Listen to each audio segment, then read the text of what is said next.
Airial, if I could marry her brain, it would be amazing. If you need anything technical, she is down to earth, she's fun, she's very easy to network with. Anything systems oriented, just anything web dev techie that I don't understand, Airial has swooped in and fixed. And she's my accountability bulldog. She is a queen. Anything infrastructure related. She is helpful and she helps guide and answer all your questions that you have about growing your business and networking and getting started. She gives me life. She just gives me life. Airial Reynal is your girl. Welcome to the TrepTECH Podcast with your host, Airial Reynal. I just want to marry her brain. She's a genius. What is up, and welcome to TrepTECH Podcast. I'm your co-host, Scott Doucette, and I am here with the amazing Airial Reynal. Airial, how you doing? I'm good. How are you? I am good. Episode 30. Ooh, wow. So this has only been 30 weeks? Wow, why does it seem like more than that? Because I'm getting on your nerves. You know what? Speaking of which, how the fuck do we get along so well? That just amazes me. I'm glad, I'm grateful, but how do we get along so well? Oh yeah, because we're completely different people. Like we couldn't be. We are different if we tried, and I feel like we take a lot of patience and tolerance to be around each other sometimes when we're both getting on our high horse. So, for me, I think. Well, the reason why I get along with you is because, it's going to sound bad, but I don't fucking care what you think of me, if that makes any sense. Oh, really? Yeah, okay. I don't care what you think of me, and I don't think you really care at the end of the day what I think about you either. I think we get in here and we say what we want to say, even if it's going to hurt one another's feelings. We call each other out. We tell each other when the other one's doing really well. We tell each other when, the other one, is a little worse for wear. We're not scared to hurt each other's feelings. We're not attached to the approval of one another, because you've launched things without me agreeing to them, and I've done shit and taken on clients without you. You've literally called me and been like, hey, this person's a little bit on the shifty side, and I've been like, yeah, let me bullheaded figure that out for myself, thanks. And and I've done the same thing, of course. Aside from a couple I told you so's, I don't feel any judgment off of you, so I think it feels good because we don't try to enforce our own way of doing things on each other, if that makes any sense. It's a lot of respect there. I know I respect you, and I run a lot by you. I think I run damn near everything by you, really. And especially when it's something major in my business, just to get your take on it, because you do think differently than I do. And then I cipher out what I want to listen to and what I don't. Then things that I don't, months down the road, it's like, oh shit, he told me so. I try not to say it. I try very hard not to throw that I told you so in there. That's reserved for very, very petty moments. I choose those moments. You really don't care what I think? At the end of the day, no. And I know that sounds horrible, but I'm not going to base my decisions on the approval of anyone else but me, because I'm the only person who knows my entire situation. So I could be telling you this idea I have completely out of context, and if you don't have one piece of information, you could think it's a bad idea. But then when I share the next bit, you're like, oh, now that all makes sense. So for me, it's a lot of just I kind of do what I'm going to do anyway. It's just that if we like each other and we get along and we can help each other grow, and we're not going to give each other too much attitude or take credit for each other, or it's a lot of respect, and as long as the respect is there, I'm good. But at the end of the day, there are no bunk beds and caskets. I'm going to be buried alone. Damn. Yeah, I'm going to be buried alone, so I got to do what's right by me, right? I really thought you cared about what I said and that you listened to me. Now Again, like you, I take what serves me, what's going to work, what's good. But some of the stuff you talk about just isn't who I am as a person. And so I'm not going to go, oh, Airial's going to be mad if I do this, but it's completely against who I am. So, there's a compromise there. And I think that's where a lot of coaching relationships go wrong. I think that's where a lot of professional partnerships go wrong. I think that's where a lot of friendships go wrong. The second you decide you want the other person to change and they don't want to, but they do it for you, it's downhill from there, right? Well, fuck, am I at least your friend? Because now you got me rethinking things. Well, yeah, we're friends. Absolutely. Like, I call you to shit talk. I call you to bitch. I call you to have fun. We lend each other money when we need it. Like, we're friends. Like, I'd go back as far as college roommates if we went to college together. Like, that's where we're at. Hey, man, I want a pizza and I'm between pays. Can you help out? Man, I really need to buy this domain name, but I'm overstretched. Yeah, don't worry about it. Oh yeah, I forgot about that. Okay, so we're even. Yeah, we're. Oh, you're keeping score. Now who's hurt? So yeah, this kind of shit is what I'm talking about, right? So like, we don't. At the end of the day, like, it's not that I don't necessarily like. I don't need your approval. I want to be friends. I want to have a mutual respect, but like not at the cost of my own dignity or self-respect, right? So that's the big thing for me. We respect what each other has to say. Yeah. But we also understand that we have different points of view, and that's okay. We don't hate each other for the different points of view. Yeah. We respect that. And then we, figure out how we can make it more authentic and genuine to our personalities whenever we do run things by each other and ask for feedback. And I think the two biggest things that make us get along, even when we don't want to get along sometimes, because those times have happened. They're literally really? Yeah. There's times you haven't wanted to really. No, so lady, you really coming off on yourself. No, lady, listen. When we were doing team meetings sometimes, and I would literally watch you getting more and more angry at me by the second. And I'm like, she wants to go off on me right now, but she's not going to. And then we'd get on a private conversation later, and then you would. Yeah, I didn't want to get along with you at those moments. Like, the moments where you're going off on me about something. I don't want to like you. I just do. I don't want to just like the person who's like telling me this and that I don't want to hear right now. I don't want to get along with you at those moments at all. That's just me being honest. But I do get along with you at those moments because I respect where it's coming from. And the biggest thing I think for you and I, like, there are moments we don't want to get along, but disagreements never become a problem. I never make, like, if you and I disagree on something, I never make it your problem that you don't see it my way. I agree. Like, I agree. How often have vice versa? How often have we left conversations going, fine, suit your damn self? Yeah. And then later on, we're like, damn. Yeah. She or he was right. Yeah, absolutely. Or maybe I should have listened a little more or taken it more into, consideration. Yeah. Because, like, again, we both see different sides of the spectrum, which is helpful because, like, I'm completely blind to a lot of the emotional stuff that happens in business, Mm-hmm. And then, like, you are very emotionally minded. So the straight cut and dry, black and white, cold and hot type of dealing with things doesn't come naturally to you. You kind of process and over process things. And I never, ever make you wrong for being you. That's the other thing. That's point two.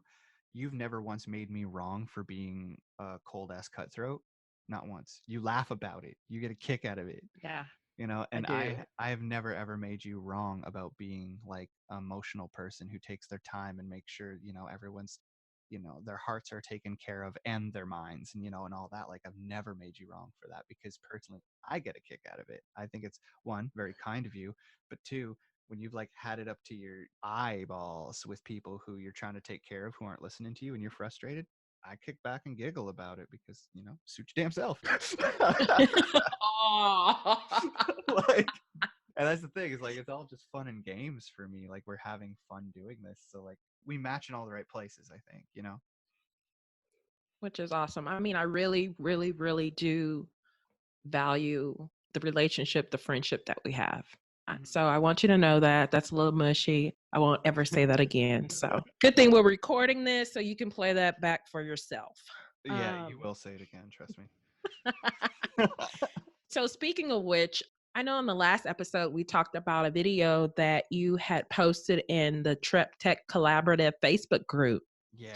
And when I watched the video, by the way, I really don't watch a lot of videos, but I decided I would watch that one. I made her. Um, I hit her up like 3 times. yeah, Being like, did you watch it yet? Did you like watch it yet? Did you a watch it? gazillion times. Yeah. But he knows, but you know that I don't watch videos. So you Yeah. made sure that, like, hey, Ariel, this one you should chime in on. I also know people sending you messages to watch all their content drives you insane. So that's why I did it. Oh, Yeah. I thought you were being considerate. Okay. You were No, just I being a just, fucker. yeah, I was letting you know that, when I was going live because you asked me for that. But after that, like when I was checking in, like, did you get a chance to see it yet? Did you get a chance to see it? It was I know. it was 2 parts. Like, I'm really excited and I want you to see this video. Like, come on, like, get on it, please, please, please, please, please. Like, hurry up, hurry up, hurry up. I want to talk to you about it because you weren't even done like a second and I called you. For real. At 11 p.m. I was like, did you watch it? Yeah, okay, let's talk about this. But the other part of it is that, like, I know that recently set you off. And I am a little bit of a brat, so I wanted to make sure. You are such an ass. But you know what? I know you listened to me because you knew that set me off because you listened to my rant. Of course I listened. Because if I don't listen, how am I going to find things to annoy you with? You're annoying me right now. So I digress. Let's talk about, okay, that video. Yeah. Yeah, hmm. Well, I'm glad we I'm talked really about feeling some kind of way right now. I'm glad Huh? we talked about relationships we value because this is about to go to shit in a hurry. I didn't. I'm ready to just stop. I'm like, okay, let me rethink this whole co-hosting situation. No, not really, nah. But when I was watching that video, I felt like you were fussing at me, sort of, kind of, because, like, some of the situations I have also gone through. And I mean, so if you all have not watched the video yet, please go into TrepTECH Collaborative and watch it. I think it says like sales update number 3. And The worst Scott kind of people. talking, yeah, Scott's talking about the worst kind of people and red flags to, be aware of when it comes to having a sales call with a person so that it doesn't go so far down the rabbit hole of you and that client not getting along and just the drama. And I've gone through that. Being in a downright abusive relationship is what happens sometimes. So. Yes. And so I was like, well, damn, Scott. I mean, are you telling all my business? No. You're saying it's you, but damn. And then you're like, oh, and for the heart-centered folks who like to help people and blah, blah, blah. I'm like, okay, fucker, you're talking about me. What the fuck do you have to say? I wasn't, though. I wasn't. These are all people that I've dealt with in the last 3 years of business. By the way, you asked a cool question in the group today about how much we've spent on business. Podcast Bays in business, so like as of this recording for like going on 3 years, and I'm doing the math, Ariel, so far just on team alone, and I'm not done adding it up yet, $21,000. Just on team. That's nothing. Just on For team. 3 years. Oh, just on team. Just on Gotcha. team. Gotcha. Just on a Gotcha. just on my producer. So like, Yeah. So that's not counting me. no, that's not counting show notes writing. That's not counting any of the softwares and email softwares and any of the, like that's not counting any of that. So I'm kind of excited to answer that question. So there's good questions and videos in the group, you guys. Just letting you know. Go be part of it. But yeah, I wasn't fussing at you. I wasn't fussing at, and I wasn't calling any specific person out. And, I've actually gotten, I was a bit worried about that in a way. Because like on this sales update journey, I've been telling you guys about like I'm going to be putting out self-identification style content where people can listen and go, oh, that's me. Oh, that's me. So I started doing it on the Podcast Bay page, being like, who should start a podcast? Should you even start a podcast? And then people who are on the fence will either jump one way or the other. Where a podcast fits in your business. I started talking about that. And that would allow people who didn't understand to understand and then make their decision. I'm going to be putting out like, are you a good host or not? And people who suck will fall away, and people who are really good will take up the cause and join, just be more in line with me. So it's polarizing. And I have I've already done it. But at the time of this video, when I recorded it, I had a sales call coming up in an hour and a half. And it just kind of got me thinking about if I see this behavior, I'm not going to work with them. If I see that behavior, I'm not going to work with them. Because I've done so many of these now that I understand certain patterns will more than likely, people can always surprise you, but will more than likely evolve into certain types of relationship. And so I Well, wanted to, let's talk about those yeah, okay. now that you have me on the mic and I can talk back to you, because you did the Facebook Live and I couldn't talk back to you. Yeah. And I just, I just want to really, really, really solidify that this is a self-identification piece. So if you felt like I was talking to you, you self-identified with the things that I've said. And other people have done so Yeah. too. They listened, they realized they were doing some of this stuff, and they've since either reached out or cussed me out, or anytime I've done this kind of content, I always get people in my inbox, saying one way or the other, I'm this, I'm sorry, or I'm this, fuck you. Right. Like, so, or I'm this, thank God, like I'm doing all the things right. So like people identify, and then they feel how they feel and they do what they want to do, but content is never really out to call anyone out, if that makes sense. Right. Now, when we started, I was asking, like, how do we get along so well? How are we able to partner and, I don't know, get along, just period. And I know at least 2 or 3 times over the last couple of months, even, I've had potential clients come up to me and I tell them, like how much my services are.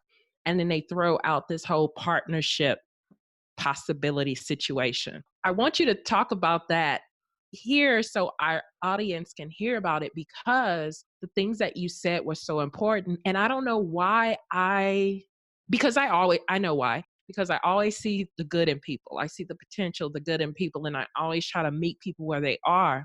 But what hurts me is that I'll say yes, and then we get a month or two down the road, and then it's really not a good fit because I was trying to accommodate too much. And yeah, that's not working for me. And I'm just not doing that anymore. Yeah, see, like when I first started out with sales calls, I wanted to believe everyone at their word. I truly did. But then you get burned so many times and people start putting, like, they don't pay their bills on time, or they treat you like crap, or they bully you, or they expect you to drop your entire family and your whole obligations to serve on them hand and foot, or they start doing shitty things to you. Mm-hmm. You have that happen enough, and finally you're like, okay, why am I getting these people? And it all, like, people Mm. don't realize that it all comes back to the sales call. They show you who they are typically on the sales call or shortly after you make the sale. People will show you exactly what they are. But there are some precursors, right? And the thing is, with Mm-hmm. partnership proposals, they piss me off so much. Like, if you ever end up on a sales call with me, do not pitch me a business on the call. That's not what the call is for. And see, when you initially said that in a video, I was like, no, wait, we're partners. You called me and said, hey, we should partner up on something. You didn't call me and say, hey, Scott, I want your production services. And then when we get to the end and I say, Airial, they cost this much. Hey, how about we partner up? There's a difference. Just in etiquette. Gotcha. There's a difference. Gotcha. And actually, I don't think I said partner up. I said, do you want to do an episode together like once a month? And you just took over TrepTECH. I didn't take over, but if you're gonna do something, like, you really want it to be like, I like commitment. I'm not afraid of commitment. Mm-hmm. Once a month is fine and all, but will that really make a big difference? Or will it No, make a this. difference for me? Like, no, not really. So if we're gonna do it, we'll do it right. But the funny thing is, the people who have come up to me about partnering don't have anything and they don't want to do any work. Now, I can take your whole business and build it as if it's my own. But Then I'm taking the 100% people who have done that, the people who have talked about that, they can't afford me. Well, it's true. That's a big Uh-uh. part of it, and that's why they partnership propose, right? It's like, you get to They the end. can't afford me to be their partner. I mean, because to build a business is a lot of money. So it's like, no. Well, like, and here's the part they don't understand, right? Is like, you cost what you cost to set up a small part of the business, the marketing, the systems, the automation. That's only a small part, and you cost what you cost. So imagine setting up a business with someone who's going to want to take care of the accounting properly, who's going to want to take care of the content marketing strategies, and all this is costing money, and their amount that they have to fork in is going to climb much more than your rate. So right Right. out of the gate, a partnership proposal on a sales call should be a red flag. Because like I said in the video, statistically speaking, how many businesses fail? Like tons. It's only a needle in a haystack business that does super well, and a handful of businesses that actually make it out of their first year. Okay. And something else that pissed me off is that, because I'm thinking of two people on the top of my head that have come to me with this, like, oh, 50-50. And I'm like, wait a minute, but I'm going to be doing all the work. And they're like, yeah, well, number one, how the fuck do you earn 50%? You're not doing shit. And it's like, They think their oh, name I'm going to be marketing and promoting it. I'm like, with what people audience? don't even like you. Yeah. With what audience? Like when people say that, I go and I look at a post and I screenshot it. No word of a lie. Like I am such a ruthless bitch when it comes to this thing. Like I go and screenshot. You know how like when girlfriends and boyfriends get into fights and then the girlfriends go back and screenshot shit they said and show them? No, you said this. Yep. Well, I go to their page and I screenshot their latest post with the 3 laughing faces and the 1 heart. And I show that to them and go, marketing like this to this audience, 4 fucking people? No, thank you. Right. Like it's And ruthless, then but like fuck, you're not fooling anyone. And then they didn't have anything. They didn't even have the basics of anything. Yeah, So no. it's like, hey, I want you to come in. We can do a 50-50 partnership because I need you to be invested. First of all, I am always invested in a client when I'm working with a client. I'm always invested in everything I do. But Here rent comes. do you hear the irony there? I want you to be invested, but I'm not going to invest your price. If you want me Right. invested, pay me. Right. And then they don't want to be invested in their own business. This is no joke. Literally, Don't think I've heard people say like the results will be based on your effort. Those I've exact. had that. Yes. And I'm like, but I think the person that did that to me, I think they thought that, okay, I hear like, this amount of money, like let's say 10,000 in 3 months. And I'm like, oh, okay. Yes, yes, yes. But see, money doesn't motivate me. Not like I think that person did or that person was attempting to do. Because if it's on me to get it, then I'm going to take my time. Yeah. I mean, it's not going to happen in 3 months because I got other stuff to do. And if it's all on my hands, then I do it when I feel like doing it. So it didn't work out right. However, the fact that I even entertained it even a little bit is what's killing me.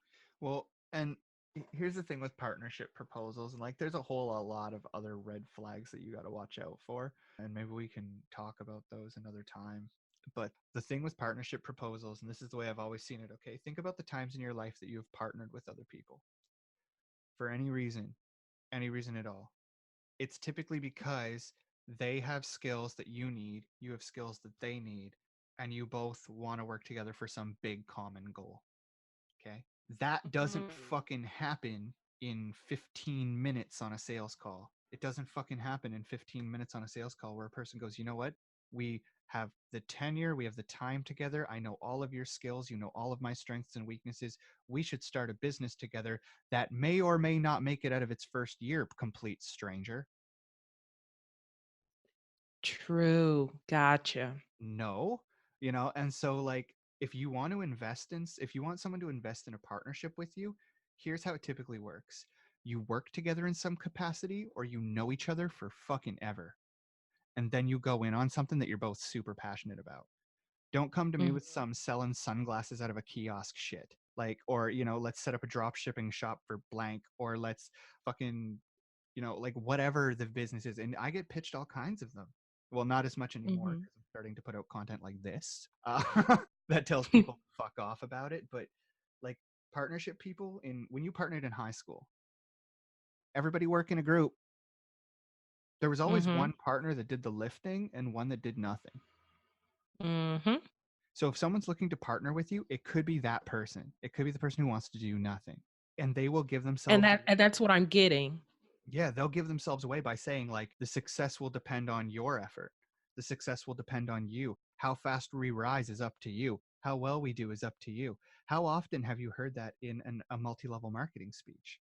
We'll provide you all the Yeah. tools, but how fast you rise is up to you, right? And then Yeah. so like when you get into a partnership situation, how fast you rise depends on fucking both. If someone's Exactly. if someone's throwing that crap at you, they're trying to absolve themselves of responsibility. And then I hate when people throw in the friends card because the same person tried to play the friend card. And I'm like, again, first of all, if you're a so-called friend, you would know not to come at me like this. You would know to respect me because right now you're really disrespecting me. And you don't try to knock me down talking about, oh, I know you need the money, da da da da da. You don't know my life. You Yeah. don't know because I had a hard situation last year. Oh, I've come out of that. And I can tell people, no, fuck off. I don't want to work with you because I don't like you. And I will do that. Yeah. Oh, calm Yeah. down. No, and it's things like I've been through all that too. Like in the last 3 years, I've experienced all kinds of treatment, and like some of these red flags come up, and like if they're nickel and diming your prices right away, they're telling you they're like may not say the words, they can sugarcoat it in any way they want, but they're literally telling you loud and clear, I don't think you're worth what you think you're worth. So if And I someone guess that, knows that right away, there's a problem. so how do you decipher when someone is genuinely, trying to make an informed decision versus, thinking, no, you're not that valuable? It's truth be told, it's all in their demeanor. And if they try to nickel and dime you, and what I mean by that is like, ask my rates, ask me for a detailed breakdown of my rates, go ahead. But the second you try to make me lower my rates or piecemeal or pick and choose, no. We handle what we handle, how Got we it. handle it to protect our quality, not yours. Okay. So, Okay. Okay. like that's the thing. So if someone's like I'll do my own editing, but then can you like produce it? And I'll do my own intro and outro, but then can you? No, we want to work on every element of your project so that we can ensure it's the best it can be. If you're nickel and diming us, you can't afford us. That's okay. We're not going to make you wrong for that. Don't make me wrong for having the prices I have. We're good. Oh, okay. Love it. Love it. So, for example, with my digital marketing agency, if I tell somebody, like a whole branding package, branding identity thing is such and such amount of money, and they're like, well, can you just do the logo? See, the way that you presented it, I haven't thought about that, but it's pretty much the same way. I'm like, no, I don't just do logos because one, they're tedious, and one, it's a lot more to branding than just that. I'm going to build your whole entire brand, and this is the package, and this is what it includes. So now, after what you're saying, I need to, if they just say, oh, no, just the logo, they're not ready. They're not at the level, and they don't deserve to work with me at that point. No, if they're asking for just the logo, what they need is a graphic designer, not you, right? Yeah. So point them Yeah. in the direction of your graphic designer and have them make a little bit of money. That's kind of the way I do it, is like if someone just wants editing, okay, well, we do the whole shebang. So do I know any editors who just want, unless we're at a point where like, let's say Jesse's got a break in his schedule and he wants to take on a freelance job, I'll ask him, like, Mm-hmm.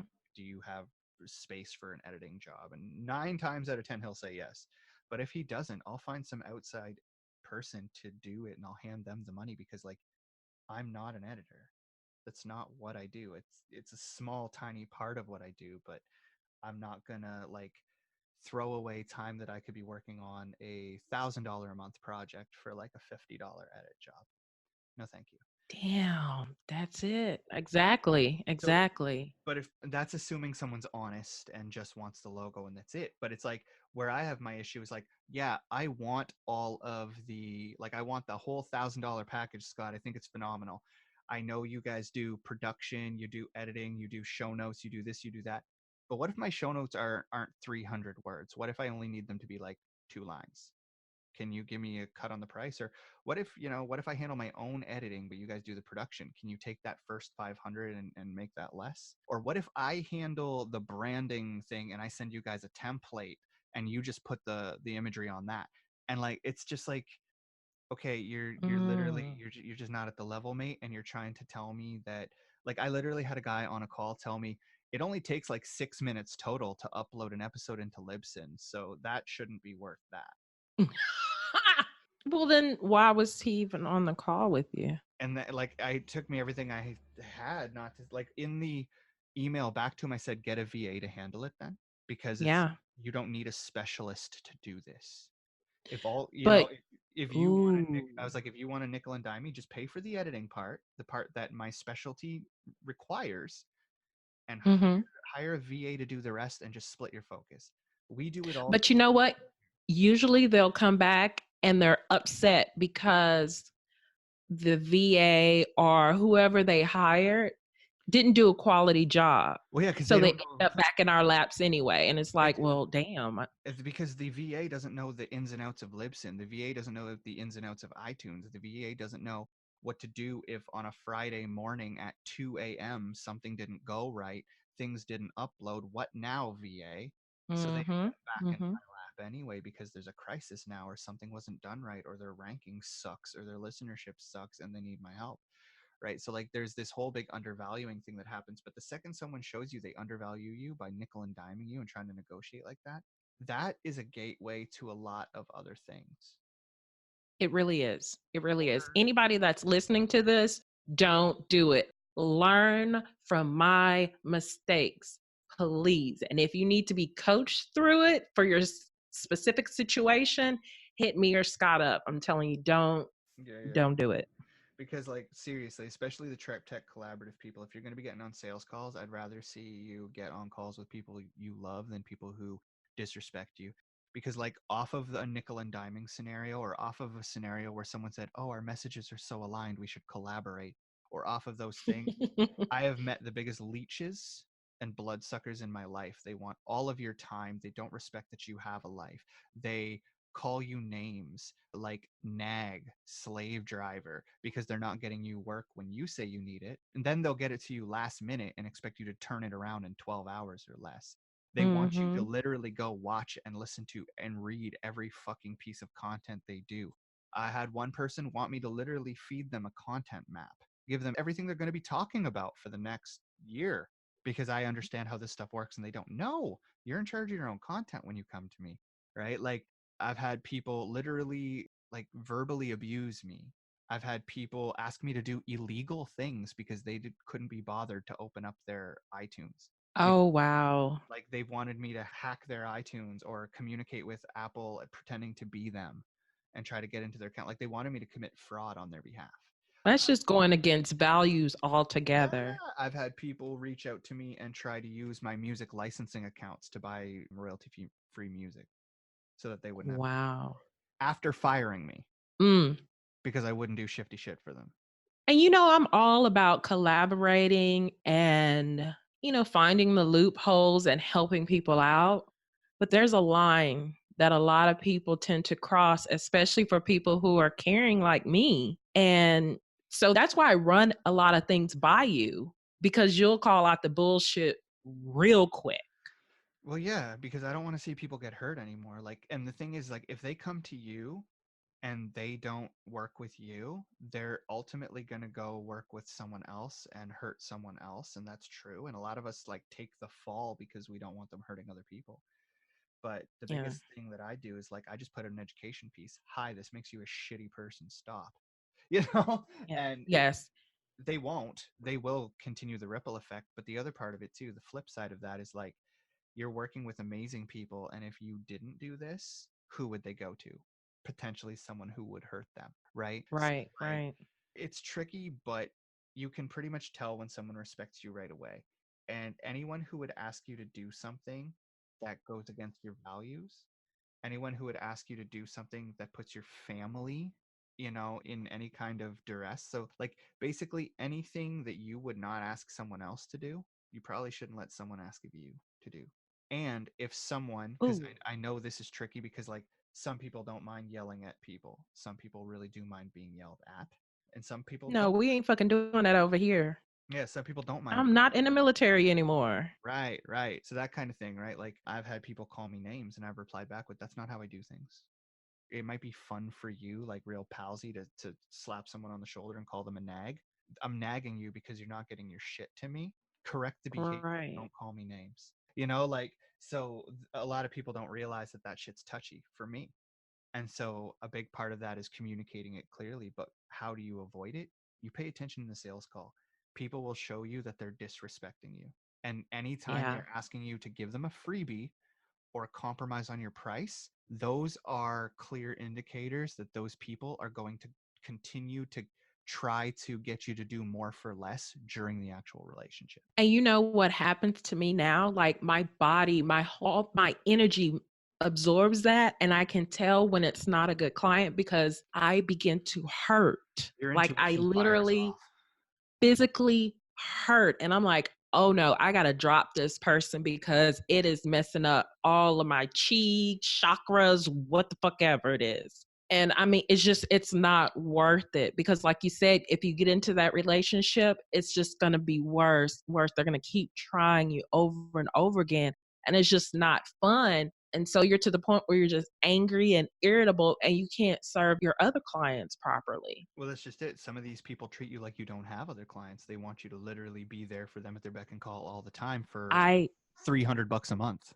No. I literally had a motherfucker say that. I know you don't have any other clients. I'm like, first of all, you don't know my life nor my business. Secondly, yes, I do.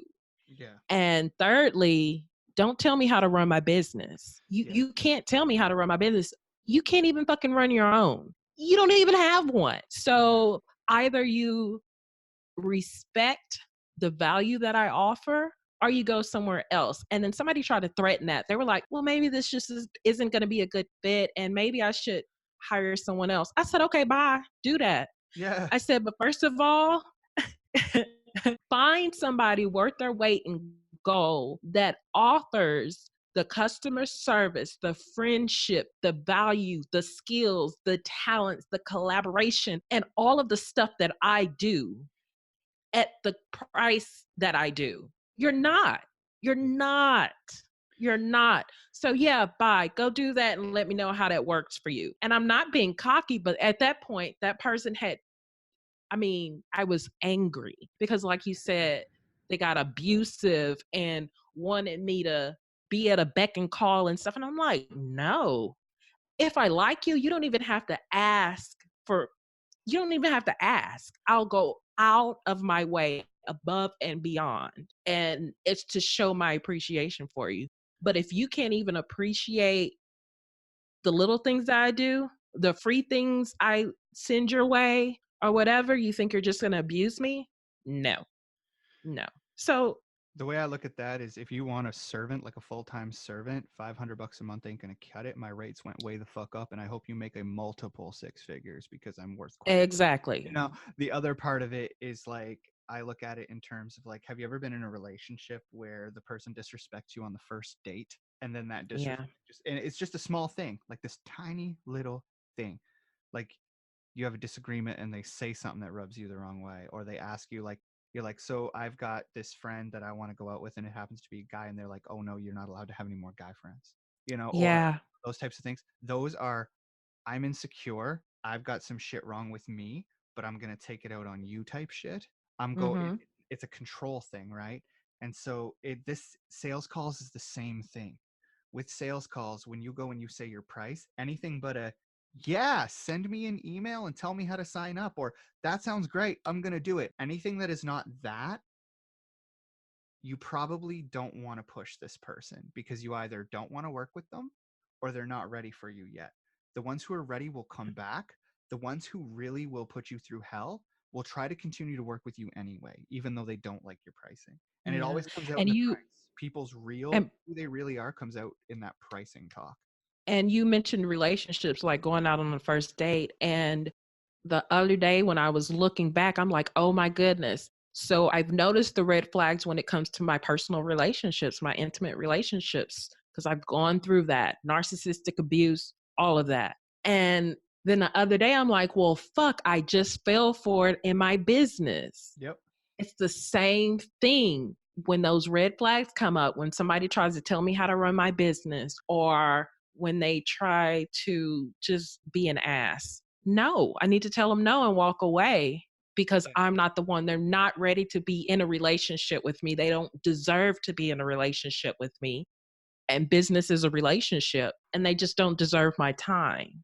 Like if a sales call takes an hour because there's all these objections, I know that person's not ready for me and I'm not ever going to be ready for them, right? Like there's a very good chance no. If it takes an hour because we're getting along and we're jiving and we're friendly and everything, and then they get to the end and they're like, you know what, I need to wait till the fall. Okay, Yeah. sure. Yeah, absolutely. You're respecting my prices. You just need more time. Great. You know what? Wait till next spring so you have a bank of money. And then you never have to Yeah. worry about it because I got all the time in the world. What I don't have is time for is you paying me less because you want to get the ball rolling now, you know? Mm-hmm. So like there are going to be people who are like, yeah, absolutely, let's do it. There are going to be people who are like, no, I can't do it right now. And then there are going to be people who are like, immediately they're trying to undermine you, undervalue you, undersell you, and make you undersell yourself and make Mm-hmm. doubt in yourself and your ability and your, you know, all that. Can I tell you about an 8-minute sales call I had yesterday? Well, wait a minute, because I think this is lead into it as well, because I wanted to catch up with what you said. It's Yeah. funny that you mentioned about the length of calls, because like when you go well, I guess it's not so much of a secret now, but when you go in to schedule a consult with me, it's scheduled for 20 minutes. However, I have like a padding around it. So it's like 2 to 4 hours of padding. And one of the funny things is that the person that got on my fucking nerves, they were trying to tell me how to run my calendar. And I'm like, no, don't do that. Cause you don't even know how to set your own fucking calendar up. But I was like, I set the 20 minutes because if I get on the phone with you and you're boring as fuck, that 20 minutes is gonna feel like hell. But then I get on the phone with some other people and we're talking like for 4 hours and it's like, and I'm having a blast. So the people who I can do that with, I know these are the people I want to work with. If we can't make it to 20 minutes, we don't need to work together. Or people literally take an hour of your time, but it's conflict and like you trying to prove that you're worth it for the full hour. Like, no. Oh, I don't even do that. That's a 20-minute call at most. Yeah. I cut people off right away. I'm like, this is going to work. And they're like, why? And I'm like, I don't need to explain that to you. Bye. Like, no, if we're talking for a minute, I mean, we are like bonding. Listen, I'm going to tell you about 2 instances where I diverted, or 1 instance where I diverted. I know you remember this. Do you remember when someone tried to refer me business and we were in a group chat with the Podcast Bay team back in the day? And I brought it to the table and I was like, hey, have any of you heard of this person? And one of the guys had worked with her. I had set up a call with her and I was like, okay, we're going to see if you're a good fit or whatever. And then I pitched it to the team, and the team, one of the guys said, man, she was so abusive. She was hell to me. She wanted next day turnaround. She wanted, if I sent her a message and didn't get back to her right away, she'd tell me I was operating out of integrity. She told me and he would just he pretty much said she was a dictator who might as well crawl up your ass and try to live life through you. Okay. They literally try to run you. They try to tell you when to breathe, when to move, when to walk, when to answer them back. Fuck you, I'm my own person. You don't have that kind of ownership over me, right? And so when he told me she was like that, I immediately went back into the message where I'd set up a call, and it was a referral. So one of my dear friends was sitting there in the same message box who has referred me clients over and over again. And I'm like, I just got word from my team that you're an extremely inappropriate and abusive person who takes liberties over the people you work with. I'm not interested in having that kind of relationship. I hope you find a producer whose life you can make a little easier, or who can at least make your life a little easier. Have a good day. Wow. Done before the sales call even opened. Wow. I didn't entertain it because I don't want to be anywhere around that kind of a person. If a person's going to treat other producers like they're pawns, I'm nothing special. They're not going to treat me any different. That's so true.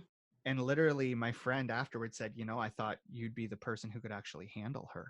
And I'm like, I don't want to have to handle people. I don't wake up in the morning. Who do I have to handle today? Right. No. So, and the money ain't worth that for me. So and then I had the greatest sales call ever yesterday. It took 8 minutes. The 8-minute one. Tell us. So, gentleman who I know really well, who's known me for a long time, refers a guy to me and says he's, a speaker. He's been speaking a lot. He's got big plans. He wants to launch a podcast in support of those plans. Can you guys talk? said, sure. He messaged me that evening. I messaged him back. He said he's got some ideas he wants to run by me. I said, sure. We got on the call. He asked how I was. I told him I was on vacation, so I'm just shaking the cobwebs off. And he said, that sounds like August to me. That was our small talk. It took 35 seconds at most. Then he went into it. I am going to need someone who, he's like, the editing is pretty good, but a very slight brush over. He said, I'm going to need someone who can produce everything with the volumes. We made our intros and outros. I need you to tack them on either side. If they can be better, improve them. I need someone who writes the show notes, who uploads it to the host, who does this, who does that, who handles transcription, who does this, who does that, who does this, who does that. This is what I need. Now that person is at a totally different level too, because they're able to say what they need because they've been doing it for a minute. And that type of person also really appreciates your value because they're like, yeah, I don't have time to do all of this. And I know what all it entails and you offer it. So here you go. When a person gets in and says, I'll tell you what I need before you have to ask, so what do you need? You know, you're dealing with a pro. Okay. So this person told me everything they needed and not in a pushy way at all. And then he asked, like, do you do this? And so I said, literally my response was, I'll be honest with you. We don't handle all of it. There are holes. And he was like, okay, what's up? So I said, we don't. But now just to let you know, I feel those holes because, you know, we had this conversation. Yeah. I actually feel those holes now at my digital marketing agency. Full service. Well, that was one of the things that I was, you got to let me get there, Airial. You shot your shot too soon. No, I'm excited. I know. But so I told him, I was like, we don't do transcription because like that just takes forever. Where I don't have the manpower for that, and I don't trust anywhere I've seen outsourced it. It's outsourced to yet. Like it all comes back pretty bad. So I don't handle transcription. And he said, that's fine. I've got someone who can help me with that. That's not an issue. I was just hoping it could be full stop. I said, yep, sorry. No problem. But then he said, and also like I said, we don't handle the integrating into WordPress, but I know someone who can do that part for you. You know what? You should have just said you handle that. And so it looks like a one-stop shop and just send it to me. Here's the thing. And the money. Yeah. So here's the thing. I know this now. Lesson learned. But he has people who handle it internally, so it wasn't a big deal for the website stuff. He's got a website. But what's interesting is he was willing to pay for those services in your package if you did offer them. Yeah. So what ended up happening was, so I told him the areas I didn't service, right? And then I told him everywhere where there was overlap. So we do the production, we do the editing, we do the scheduling, we do this, we do that. I gave him it all. And then I said, but here's some things you didn't mention that we do handle.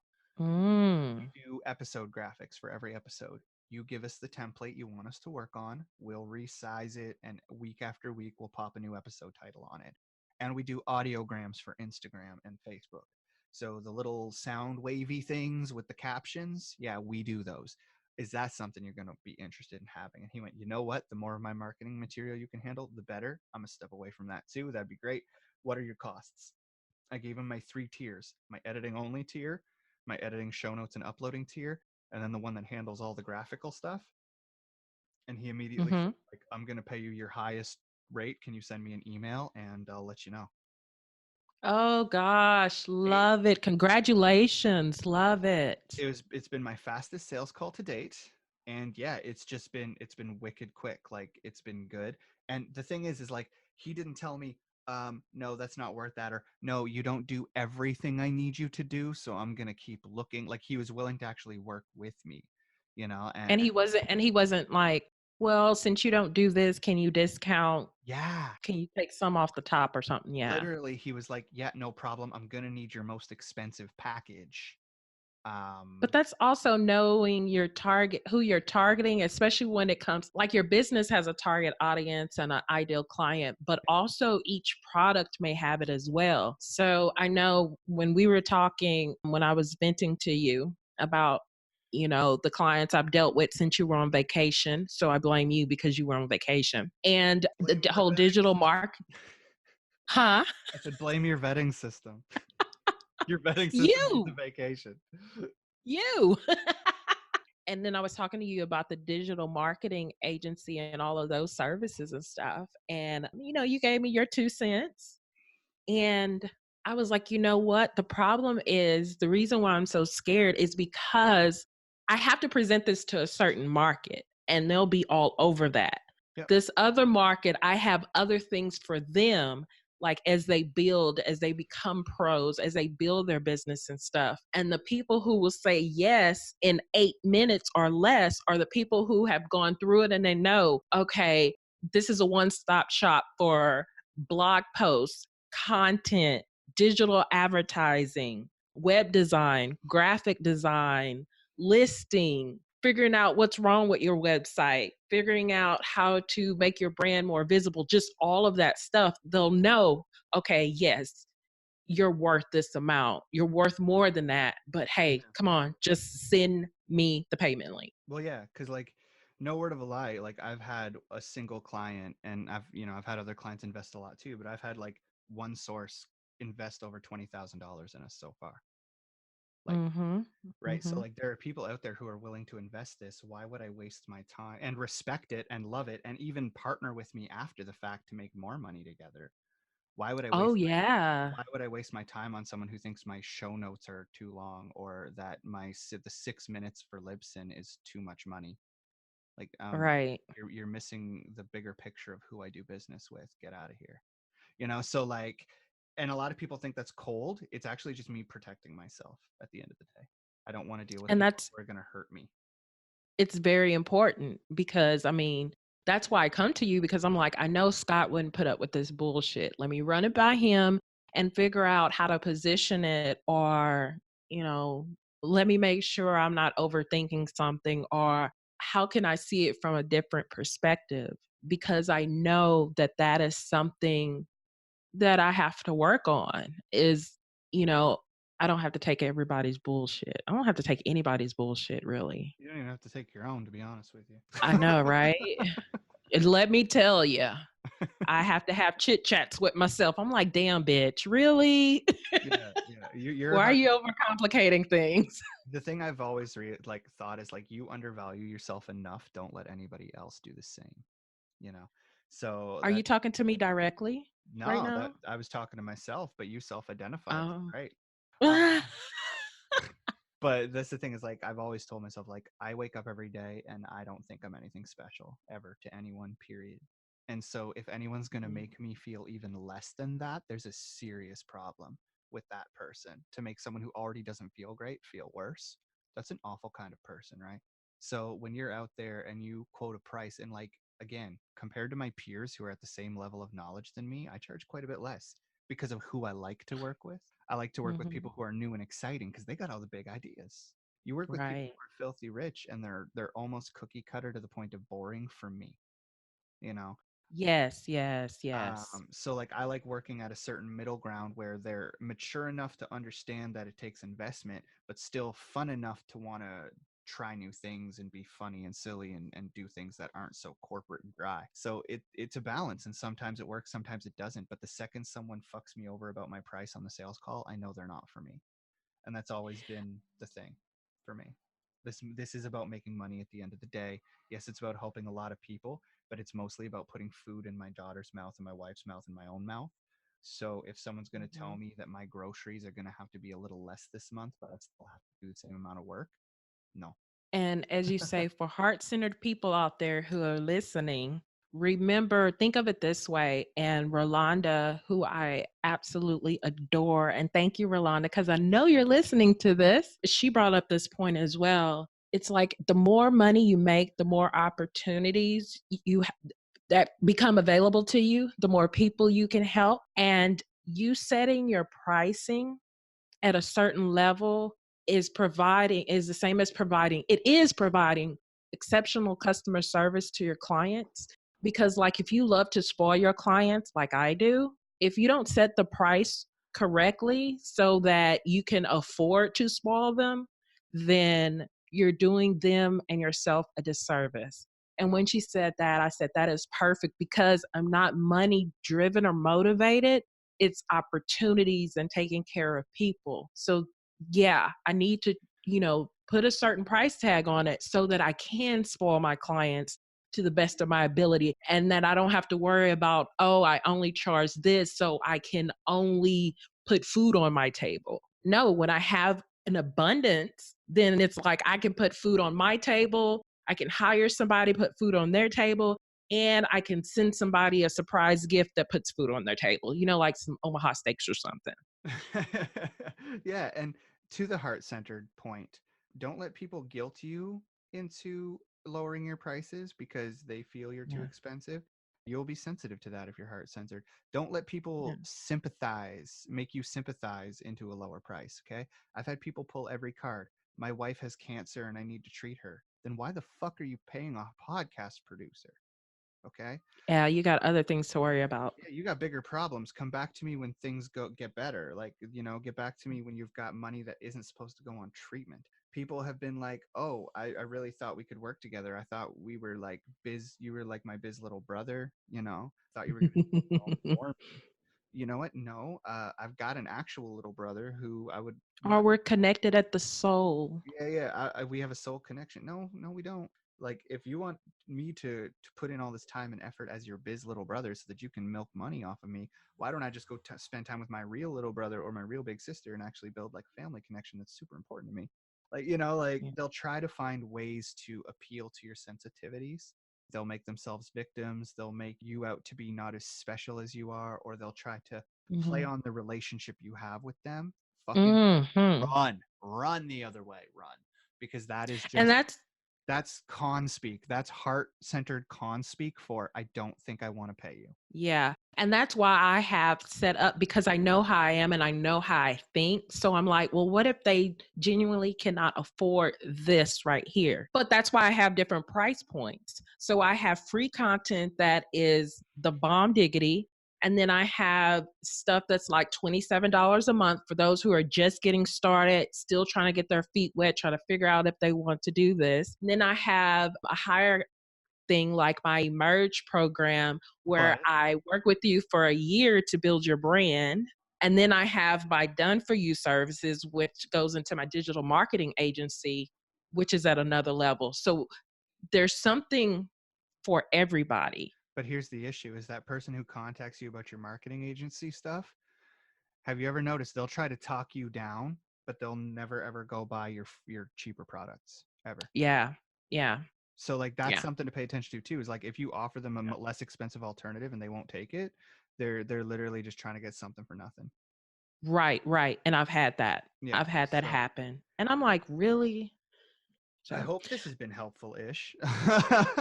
it's been helpful to me. So hopefully it has been helpful to those who are listening in. You said something. I would like for you to end with the thing that you said about being on a sales call and being silent and talking yourself out of the money Yeah, when all you need to do is appreciate the silence. You know what I'm talking about? I do. So like, Will you say that, and we'll end with that? yeah, so when you are on a sales call and you get to the point where you have to say your price, there are literally people who will wait for you to talk yourself out of a sale. They'll wait. They'll just stay quiet, or they'll come up with objections or all that stuff. But the problem is, like, you have to give them the opportunity to object, and a lot of us don't. So what happens is, we see them make a face, or we see them shift in their chair, and we get uncomfortable, and then we talk ourselves out of the sale by offering a discount, or, you know what, I can throw this in, or I can do this free, and we end up sweetening the pot just because they were silent and we were uncomfortable with it. So learn to appreciate that silence between the moment you say your price and the moment they either say yes or no. Don't be so afraid of a no that you're trying to turn it into a yes, because it might be a yes. And if it is a no, that silence is going to give you time to calm down, check yourself, and start paying attention to that person's behavior after. So rather than try to sweeten the deal and get this person on the hook, give them time to expose who they are. Appreciate the silence and then listen to their objections, or you might just get a sale after that silence. Typically they come back with, yep, okay, sounds good. Can you send me an Yeah. email? They're trying to figure out how to make it work, how to pay you, how to make it work, where they need to move money around, how they need to move money around. or even just go get their doggone card so they can give it to you. Or they're sitting there going, is this worth it? Is this a good idea right now? Is this something where potentially I can make up for it in the fall? Is this something where I can, and so I've had people say, like, is there a way I can mitigate cost? What do you mean? Well, you're saying you cost, XYZ. If I were to give you an entire season upfront at once, could that mitigate the cost? Oh, you mean not having to chase you every single week? Yeah, that'll take a lot of work off my shoulders, buddy. Let's talk about mitigating costs just a little bit. So yeah, and that's different than nitpicking, because that's actual professional conversation there. That person is saying, like, hey, how can I make your life as easy as possible, potentially, for a little bit of break? And if you're willing to do that, fine. But if I were unwilling to do that, I'm sure they'd be like, okay, I'll be in touch, and take the fucking call anyway, and take the price anyway, right? So, like, you need to understand that, like, don't make any negotiations you don't actually want to make. The money is never worth dealing with a problem. And so you deserve to have good clients, and clients that make you want to jump out of bed in the morning to work with them. You deserve that. Yeah. And your value is there. Absolutely. You are valuable. Say your price with confidence, and just let people digest it, no matter what it looks like for them. Wrap it up, Scott. All right. Hopefully this has been helpful to you. Again, go check out the videos in the TrepTECH Collaborative if you want to keep up with the sales process that I'm going through, or Airial's launch in 90 that she's been going through. There's been some good stuff in there. And yeah, if you want to be part of the conversation, just come in, answer some questions. We're asking some pretty cool stuff in there. This has been another episode of the TrepTECH Podcast. I've been Scott. She's been Airial. Have a wonderful day. Peace out.